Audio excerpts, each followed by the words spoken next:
संगठन से ही हम सभी को शक्ति मिलती है और कोई भी काम अगर समाज को इकट्ठा किए हुए नहीं किया जा सकता है। कोई भी कार्य कर रहा हो, अगर समाज एकत्रित हो जाता है, समाज एक नाके से चलता है तो बड़े से बड़े लक्ष्य प्राप्त कर लिए जाते हैं। वर्तमान जो मेरा चुनाव हुआ उसकी परिस्थितियों पर हम अगर जाते हैं तो अगर हमारा समाज संगठित नहीं होगा तो कतई हम चुनाव नहीं जीत सकते। समाज ने जो एकता दिखाई उसका परिणाम हमें सकारात्मक मिला। आपने नहीं पिया क्या? अभी ले लेंगे। उसकी अगुवाई हमारे बड़े भाई श्री जननायक यादव जी ने अपने कंधे पर लेकर जिस तरह से कलेक्ट्रेट और सिविल कोर्ट के अधिवक्ताओं को एका किया वो अस्थायी रहेगा। और मैं ये आप सबको बता रहा हूँ कि अगर इसी तरह हम कहीं भी संगठित रहेंगे तो हमें कोई पद ले दूरी नहीं लगेगी, दौड़ा लेते। हमारे समाज के कुछ लोगों ने शुरुआत में ये कहा कि नहीं हम चुनाव नहीं जीत सकते हैं, हम बगावत करके चुनाव नहीं जीत सकते हैं, लेकिन ये गलत नहीं। हमारे समाज के लोग निकालते हैं अगर हम निकाह हो जाएंगे तो हम सबको दिशा दिखा देते हैं। हमारे एसोसिएशन के चुनाव में पूर्वी समाज के लोगों ने हमको अलग करके चुनाव लड़ने का प्रयास किया।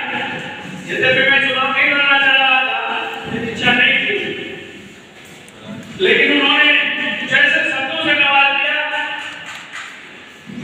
जो मेरे दिल को छू गए और मैंने मुझे सलाह नहीं दी। वोटर लिस्ट का अध्ययन किया,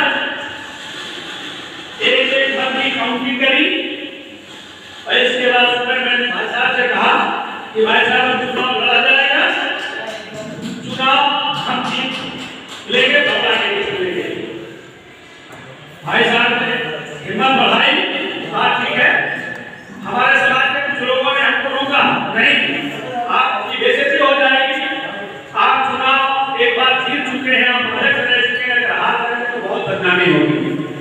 मैंने कहा हमारे मुख्यमंत्री जी मुख्यमंत्री रहे हैं, दोबारा मुख्यमंत्री नहीं बने हैं, लेकिन समाज में स्थान तो है। हमने भी वही फैसला निकाला, भाई साहब ने कहा चुनाव लड़ा जाएगा और चुनाव की घोषणा करके मैं चुनाव निकालूंगा। मैं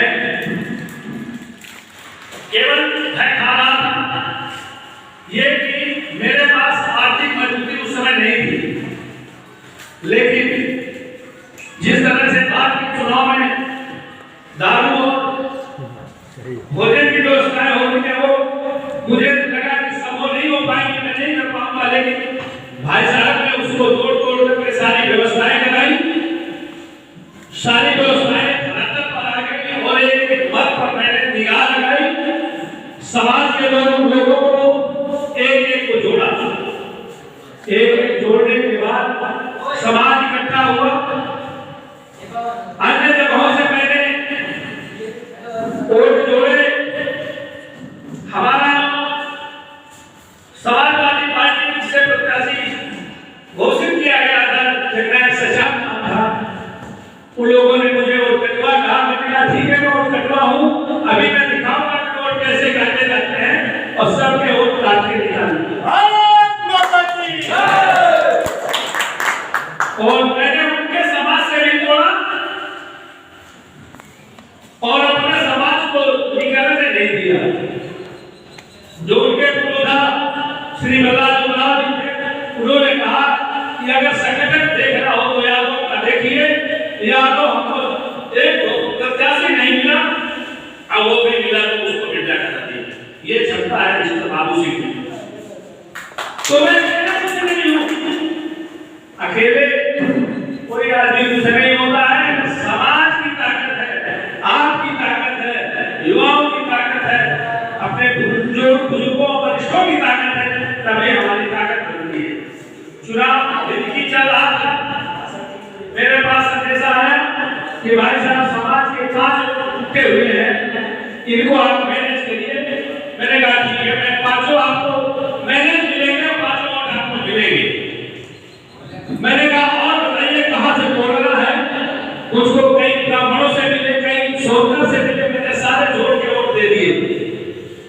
मुझसे उन्होंने 25 वोट के लिए कहा था कि 25 आप वोट आप जोड़ दीजिए, हम चुनाव जोड़ निकाल लेंगे। मैंने 25 वोट उनको निकाल के दे दिए, 25 वोट उन्होंने उनको दिलवा दिए और हमारे सबके सहयोग से वहां श्री कल्याण सिंह यादव चुनाव जीते। ये बहुत गर्व की बात है कि जिले की तीनों तहसीलों पर हम हैं और अगर तीनों तहसीलों पे हैं तो वो समाज की ताकत से है, कोई आदमी व्यक्तिगत ताकत से कुछ नहीं कर सकता। तो ये समाज की एकता को बनाए रखना बहुत आवश्यक होता है। बहुत सारे लोग इस बात को लेकर चले जाते हैं कि अरे भाई हमारे लिए वो आदर्श है, हमारे लिए पार्टी आदर्श है, इसको पहले आप भूलिए, पहले समाज है, समाज से है और समाज के लिए है। आप इस जिले के कुंभियों से टक्कर करिए, अगर उनका प्रत्याशी भारतीय जनता पार्टी से लड़ रहा है तो सारा कुंभी भारतीय जनता पार्टी में रहेगा, वो दूसरे तरफ से नहीं जाता है। और अगर समाजवादी पार्टी पे रहेंगे तो समाजवादी पे रहेंगे, और अगर यदि से जहानाबाद में भाजपा है तो वहां नहीं रहेंगे। और उनके चचेरे भाई और पैदा हो गए मौर्य बिरादरी के, उनका मतलब हो गए तो आपके साथ हैं। अगर उनका प्रत्याशी तो है, आप उनके लिए चाहे जो करिए करते रहिए, उनका फायदा